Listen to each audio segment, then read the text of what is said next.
Welcome back, everybody, to another episode of Little by Little, doing it from my home studio today. So if we get some interruptions from my three four-legged friends, please forgive me. I'm very excited to have with me my friend whose show I'm typically on, and we're reversing the order of things today, putting him in the hot seat. His name is Jared, the Stacking Surfer. Certainly you can find him on his YouTube channel, The Silver Stacking Surfer. Jared, how are you, brother? What's going on, my man? I'm doing well. How are you, Andy?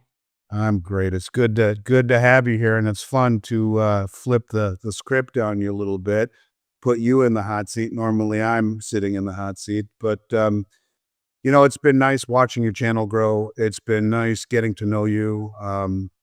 I always enjoy that very much. I can tell right away when someone is a good person. I think that's one of my talents, and I'm being serious. I think one of my God-given gifts is in about 10 seconds, I can tell if someone is full of crap or not. And from the first moment I met you, I knew you were a good person, someone who was trying to do the right thing, help the industry, help the people following you, an all-around good guy that one of these days I'll get to share a couple of cocktails with you and talk about life. I hope that happens sooner than later. So anyways, it's good to have you in, and let's get right to it. I want you to tell me a little bit about your channel. Why Stacking Surfer? And what do you want people to feel when they hear Stacking Surfer? Okay, that's good. So, why did I put a channel together in the first place? I'll maybe start there. I saw inflation starting to really kick in, or at least I knew it was going to start really kicking in 2021 after all the announcements of stimulus, all the things that went on around the pandemic. And I go back to my business roots and everything I learned in school. And gold is a hedge against inflation. And so I started buying gold from a local jewelry shop, uh, and that was really how I got my start into it. And then I really wanted to learn a little bit more about what's going on in the precious metals market, and that led me to YouTube. And from there, I found a few other channels that I started watching, I enjoyed, and I became friends with a couple of those people. And I reached out to them, and I was talking about my stack and some advice. And one of the things they said is you should totally start your own channel. And I was really hesitant to do that. I had just finished putting together a trust and kind of hiding all of my assets. And you know, I'm from the philosophy of own nothing and control everything. And so I had just done that. I'm like, really, I'm going to put my face out on YouTube. I'm going to put myself out there. And what really pushed me over the edge to do it was my love of helping people and educating people. And that And comes also, across, by the way. I don't mean to I was like, interrupt you. I okay, just good. want you to know, coming on your channel, that really comes across. That's why I'm having you here today. Sorry to interrupt. I appreciate it. And then also having fun with it too. So, some channels might get a little boring. We like to have fun. I love going down to the beach. I live pretty close to the ocean here in Southern California, and we go down and have a chat. We walk on the beach. It's really me talking to the camera, which, I thought I would have a hard time with, but it's actually not too bad. I actually enjoy doing it.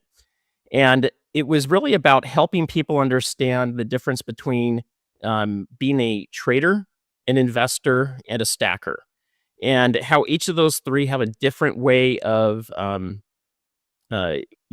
different philosophy, different strategy, and how to approach it. And so that's really what the channel's focused on. Is it's helping people understand first which one are you. You can be all three, by the way, or two of them.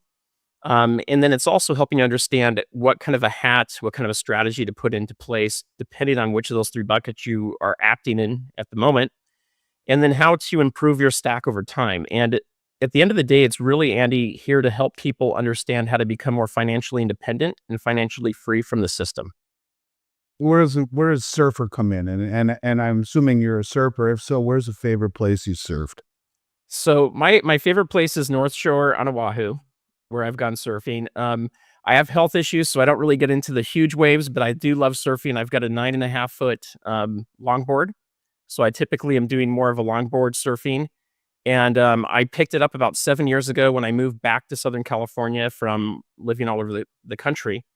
And the reason I picked surfers, a couple reasons. One, I'm in Southern California. It's kind of a fun theme.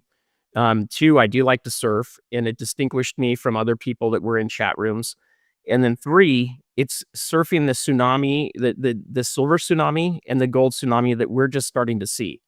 And I think it's a great analogy because when you look at waves, they come in groups. Okay, so they come in sets. And when you have a set of waves, you may have like 15 waves that come in. The middle wave's the largest. There's smaller waves before it that build up. Then you have your big wave, and then you have the waves start to get smaller afterwards. And then another set comes in. And you see that with trading in general, but you see that with markets, and especially with precious metals markets. We just had a huge silver tsunami come in that people rode, and then you saw it kind of come back down. And we're going to have a lot of these going on for the next decade or so. Interesting. And so that's what I really wanted to help visualize for people is, this isn't just another little bull run. This is something that is really much more significant that's going on right now.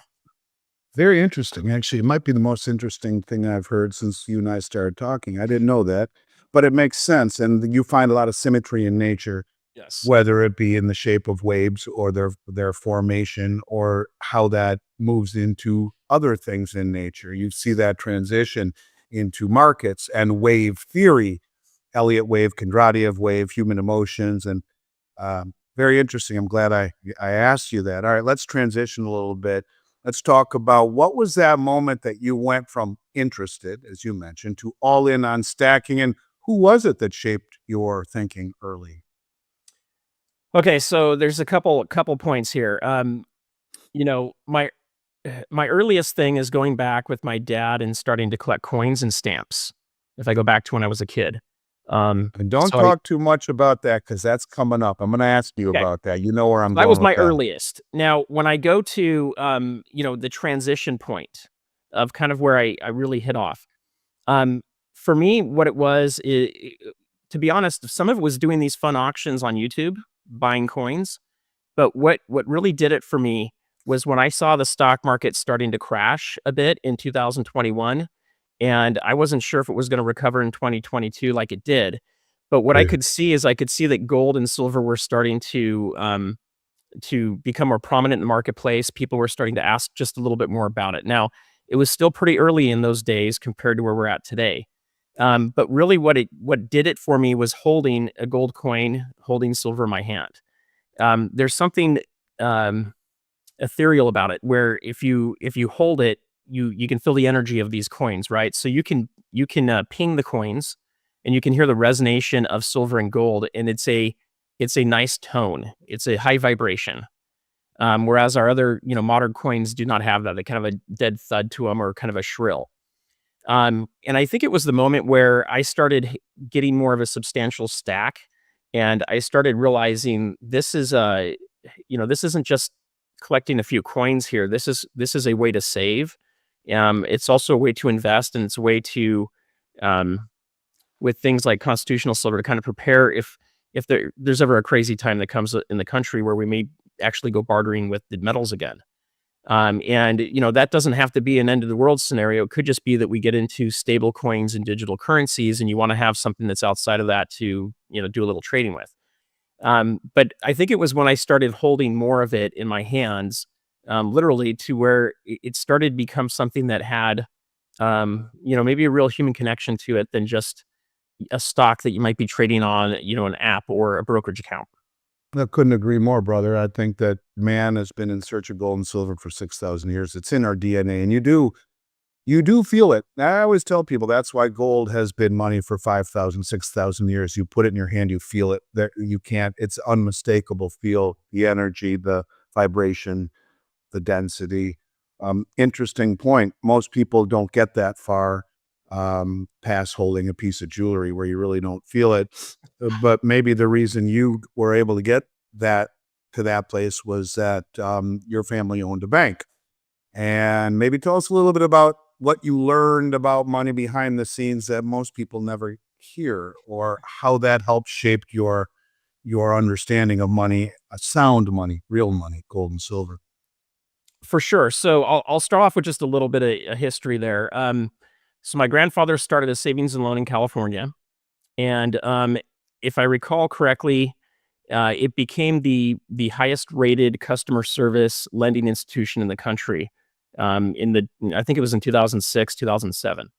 Um, you know, he started an organization because of a friend relationship that he had. And I'll give you just a little of the basis of that. So he was a mortgage broker, and he was working a lot with a real estate, professional, someone that owned a lot of real estate. And he was having a hard time getting some of the loans he wanted. And so they decided to go into business together and to go get a charter. So they got a charter for a savings and loan. They wanted to make it easier to get loans for people's homes, as well as, smaller commercial projects and things like that. When they started out to doing all of that, their whole focus was on the person, the individual building things. And so that really kind of filtered into my life and, growing up, to the point where, I remember one of the first times I was in my grandma's house, in grandma and grandpa's house, and I found a silver certificate.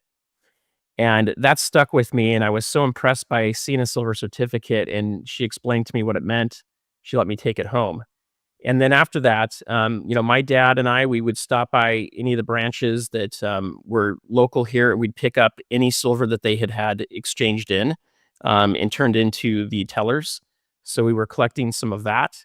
And then a lot of it came down to understanding just finance and money in general. So, we understood what it meant to lend money. We understood what it meant to have reserves and all of these different things that come into play. And this kind of goes to my history too. I was getting very close to taking my dad's position on the board of directors in 2007 after I had graduated from Northwestern University with a master's. And, it was a crazy time at that moment. It's kind of when they hit their 50-year anniversary. And we got to the point where it was very solemn. However, the family was in a good position. We were debt free. We had a lot of cash on the side. We had other properties, other investments, and we also had gold and silver that was being stacked on the side as well. And so, I think even from a banking family, we understood the importance of precious metals. We may not have been completely in the market to know all of the price actions of everything. I started getting from my dad in 2018 25-ounce silver bars for my birthday. And they were vintage, so it was hard to know exactly what those were worth over spot price. But that's kind of how the family went. Is we preached what we taught in what we preached. Let me rephrase that.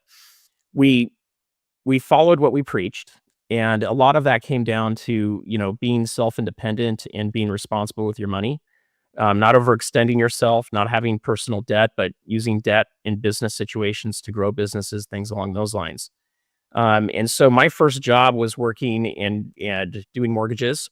And then from there, I learned a lot of how banking works, how finance works. And that really helped me understand the importance of sound money. That became even more obvious when we fast forward to 2021. And I saw all of this new fiat being printed and how much inflation was starting to kick in. Yeah, no doubt. Certainly would have been a good understanding. I mean, these are the things that people should learn early on. And then if you taught the concept of interest, the law of 70 seconds, letting interest be your friend instead of fighting against it, as most people do, understanding the concepts of indebtedness and not being in constant servitude to indebtedness, understanding the compounding of time and in terms of investing, not just compounding of interest, but compounding of time, stacking sound money, a way to break free from the inflation, the insidious hidden inflation, the tax on all of our savings. These are things that I think everyone should understand. And in fact, if I were in charge of high school curriculum, even elementary school curriculum, the first things I would teach would be the laws of compounding. The law of 70 seconds. Take the interest rate you're being charged, divide it into 72, tells you how long before your principal doubles. So little things like this that you could instill in people all the way through elementary school until you're done with high school and even into post-secondary would make things much better for people, I think, as they go off on their own and try to navigate the world themselves. The best gift I was ever given was when I started my company, and my father at 19 years old said, "You'll buy something, I don't care if it's 1 ounce of silver every 2 weeks when you get paid or I'll fire you." Well, that was 36 years ago. He won't fire me anymore. but I've honored that promise, and I bought every 2 weeks for 36 years. The laws of compounding, understanding the value of real money. And I understand that that comes across in your videos. I've watched several independent of me being on your show. And that comes across, and it's admirable, and I respect it, and I really like how your channel is growing, and I want people to check you out as a result of this. The community should grow. We're all trying to push the same wagon. All right, let's shift gears a little bit. And in some of your podcasts, you've talked, and probably you and I have talked about also, especially given your background, the topic of stablecoins and how they fit into the future of money in your mind, let alone nothing that I've ever said about it, but in your mind, are they a genuine innovation, or are they a control layer that could actually function like a CBDC? In other words, a central bank digital